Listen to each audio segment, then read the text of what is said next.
than we want, Pastor. Yes. Amen. But right now, we're going to go on the way the Lord directs us. And that's all we can do. And this week has been a hard week for me. Because I know God always brings you around. Yes. And some of the people that did me real bad had to come and ask for help. And you know what? I could have been mean and say, no, I'm not doing that. Yes. But I took it gracefully and said, yes, I do whatever I can. Yes. You're welcome to use the building. Yes. And whatever Cedar Grove can do, Cedar Grove will do. Yes. The doors have never been closed.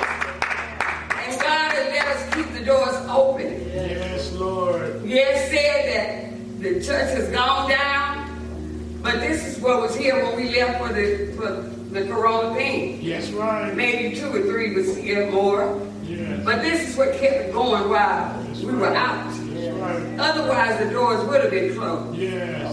And for that, we have a lot to ask God. Yes. And tell him thank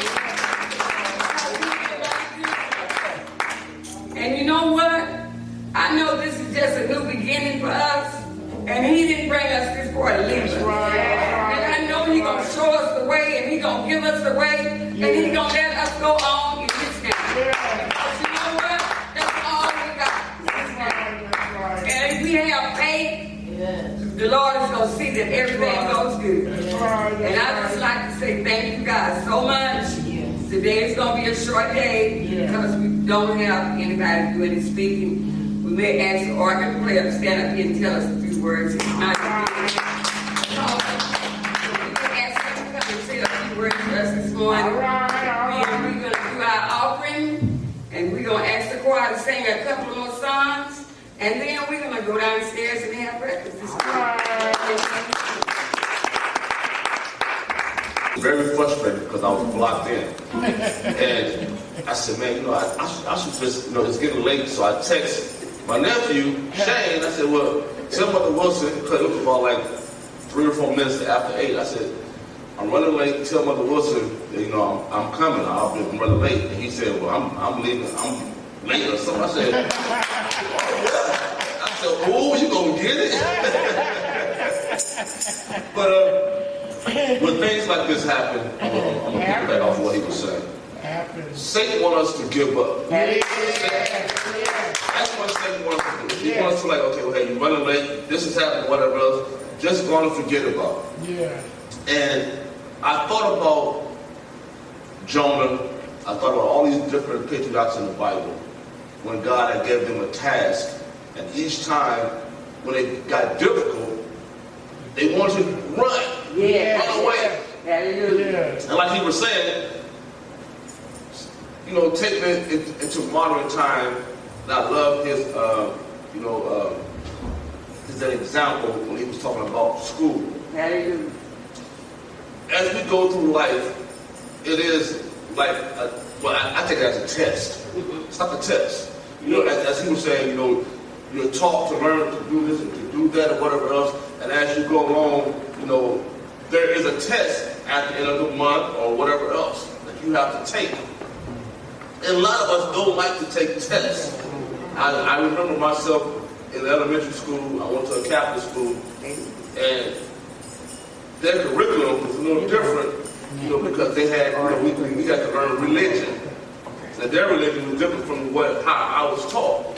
So, you know, just being a little knuckleheaded boy, I would learn everything that they was teaching me. But with time for test time, I was a class clown. I was just, okay, I'm going to do the opposite.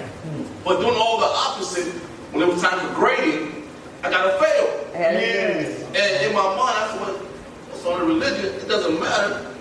But Catholic school, it matters because if you didn't pass religion, that was like the main course. Yeah. And when I got in the 5th grade, I got all A's and B's. But religion, I got to fail. And I'm like, that's how I'm like, oh, you know, it's the end of the year.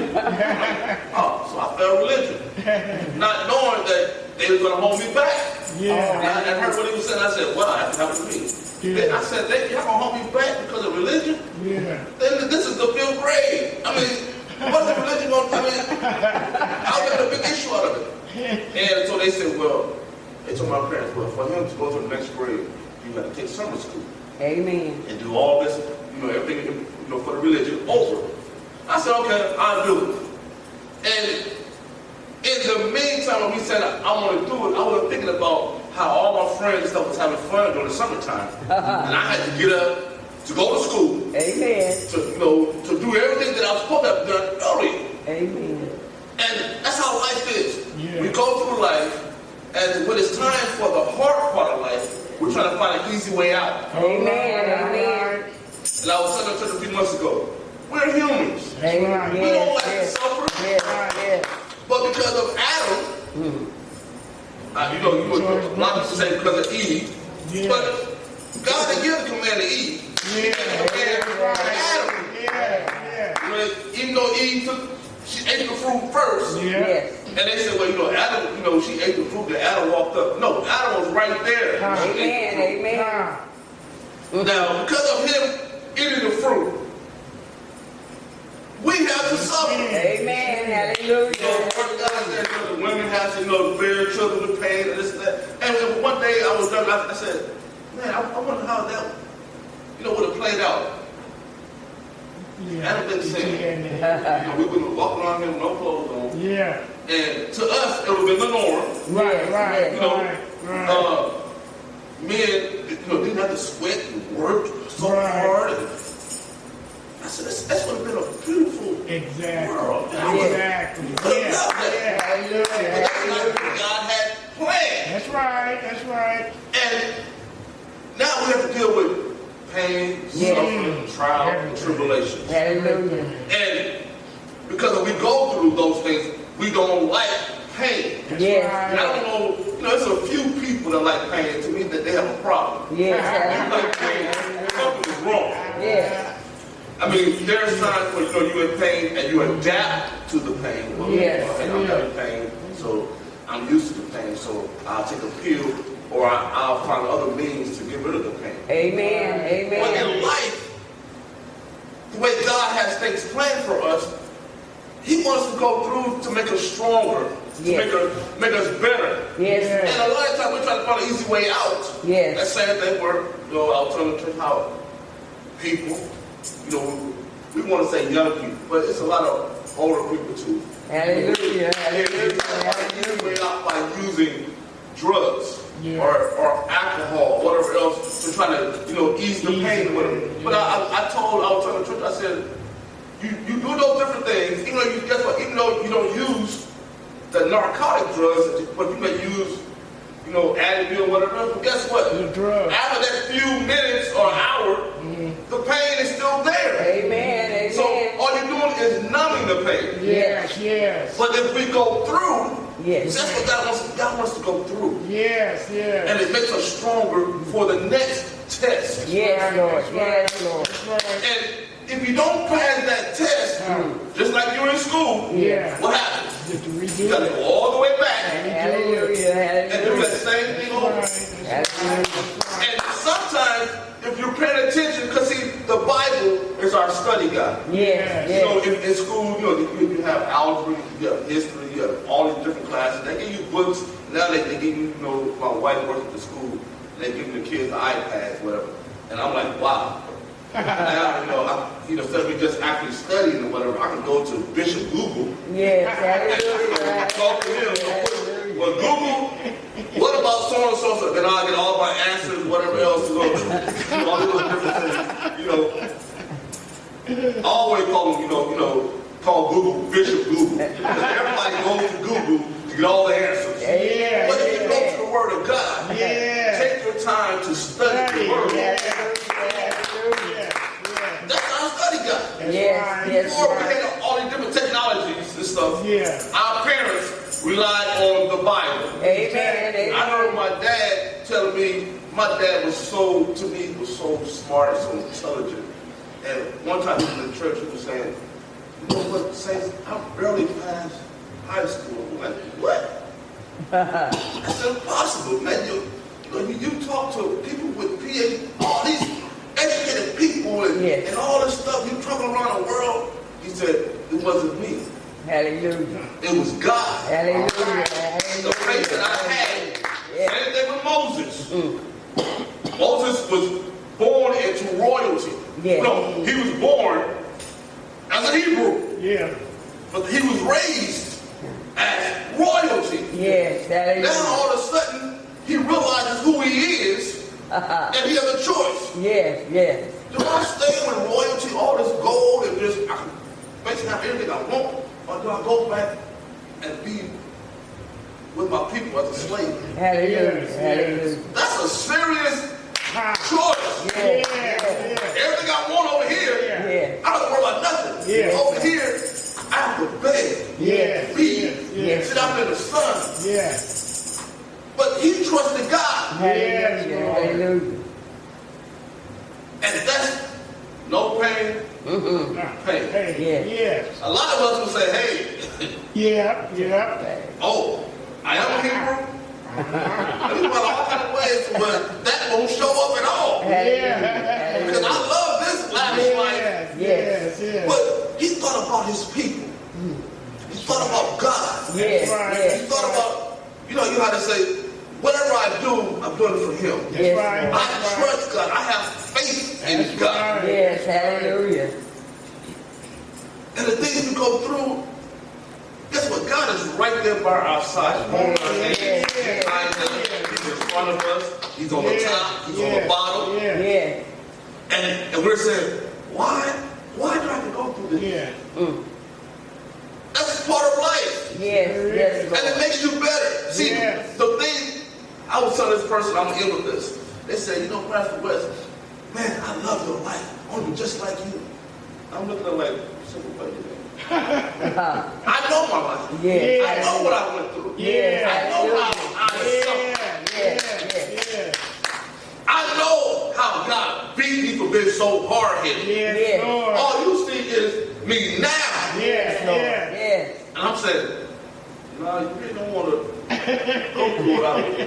Yeah, I want to be like you. I said, I got shot at. I've been stabbed. Yeah, I did so much stupid stuff. Yes. And I realized, I'm like, man, if I would have only listened, Yes. if I would have only used the study guide, we can never say, Hallelujah. I don't have a study guide. Hallelujah. You go to the dollar store and pick up a Bible. Yes, You just have to make sure it has the correct Yeah. word in the Bible. You know, but the Bible is everywhere. Everybody has a phone, Yeah. Hallelujah. and we download all kind of apps, Amen. but we forget to download our daily instructions. Hallelujah. That's the word. Yes. And I said, man, I don't think you. He said, yeah, man. I mean, you know, you ready to roll it? I'm like, no, I'm not rolling. Yeah. I mean, you know, God blessed me. And when he was talking, I had some funds.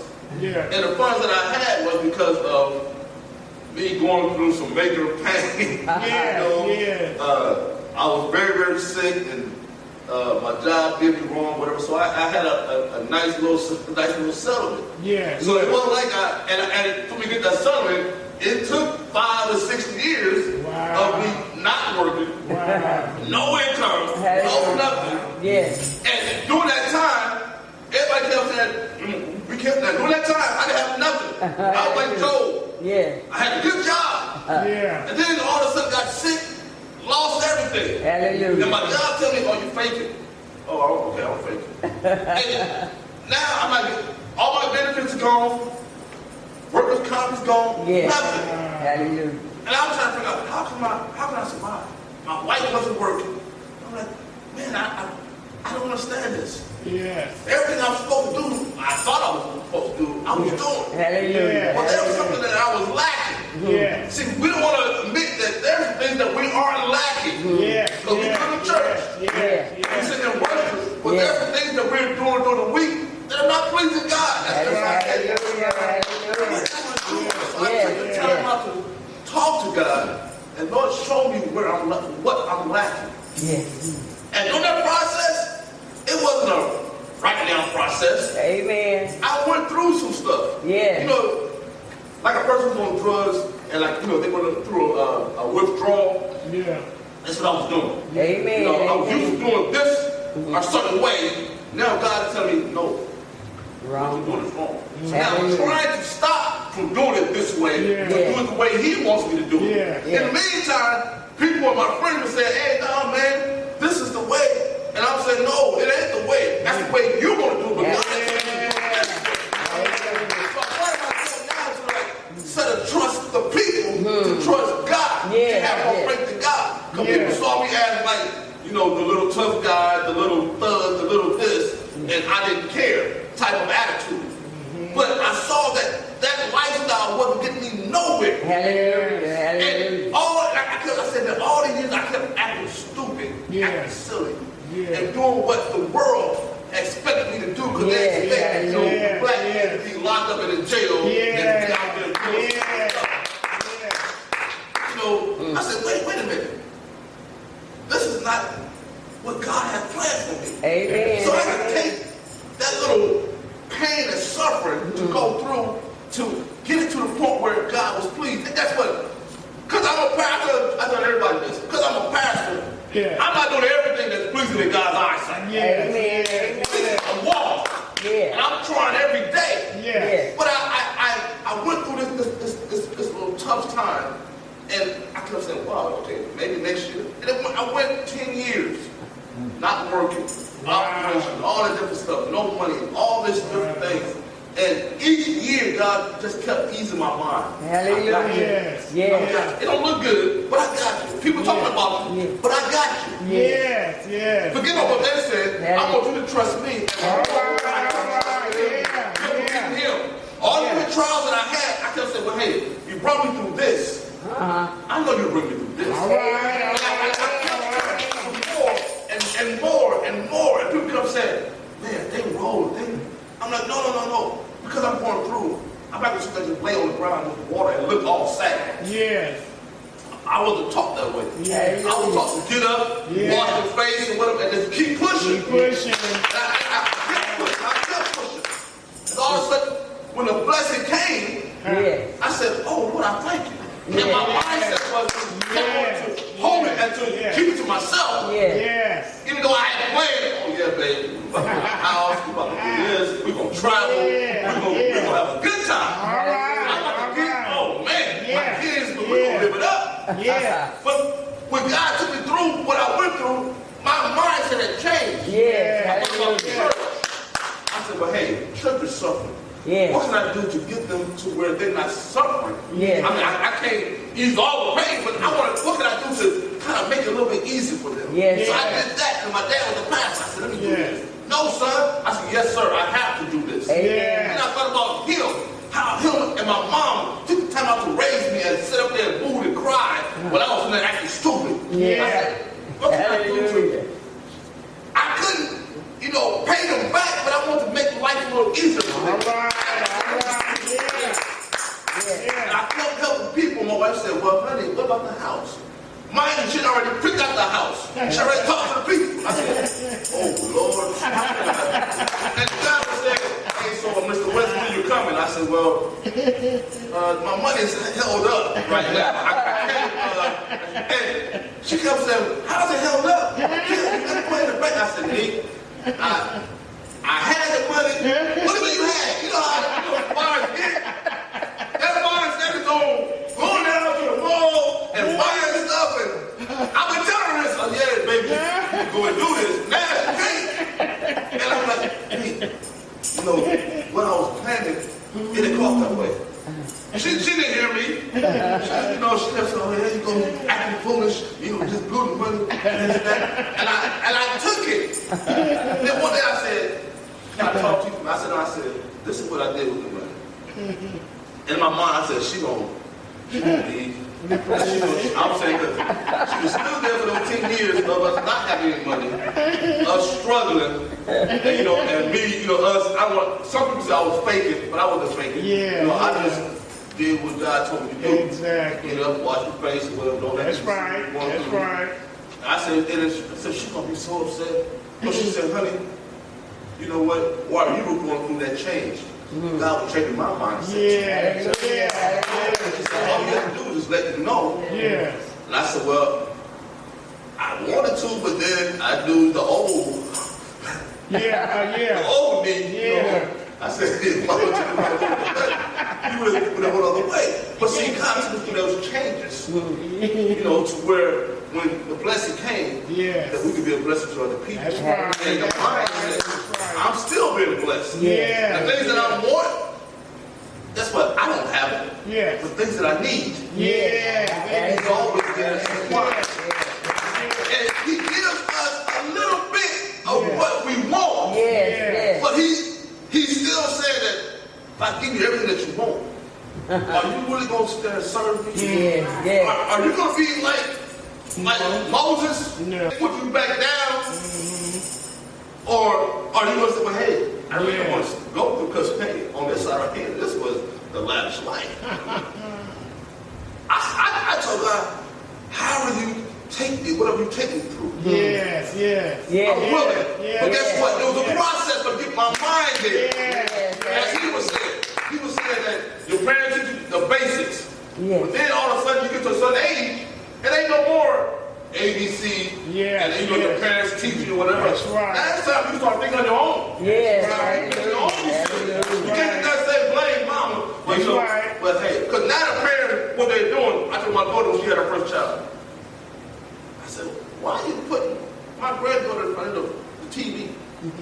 Why you get on the tablet? It's like the TV and the tablet is teaching.